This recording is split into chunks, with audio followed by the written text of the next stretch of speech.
બસ એમ ખ્યાલ. એ, ધોળા ધચ્ચા, ધોળા ધચ્ચા. એ, ધોળા ધચ્ચા, ધોળા ધચ્ચા.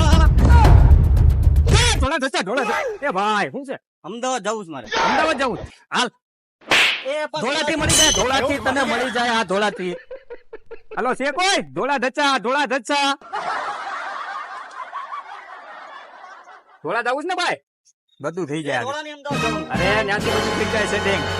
એ ધોળા ધચ્ચા, ધોળા ધોળા ધચ્ચા. ઓ ભાઈ, એ ભાઈ બોલો બોલો જાય તમારે ક્યાં જવું? અમદાવાદ. અમદાવાદ. હાલ ધોળા ધચ્ચાથી મળી હવે જાય. અમદાવાદ નથી આવતું, હો. મસ્તી કરું છું. આ લબડે ગામ જવું. હાલપડે હાલપડે ક્યાં આવ્યું ભાઈ? અરે એ રસ્તામાં અમદાવાદ છે કે નહીં, હા હા એનાથી 20 કિલોમીટર આગળ જાવ, હા પછી એક ખાચો આવે. હા ખાચાની અંદર જાવ ને, હા, હા. આ લબડે ગામ આવે. ઓ, હા તો- એકલા બાવળિયા જ જોવા મળે. હા તો એ બધી ધોળા ધચ્ચાથી થઈ જાય. હા થઈ જાય. અરે અંદર ધોળા ધચ્ચાથી કરાય.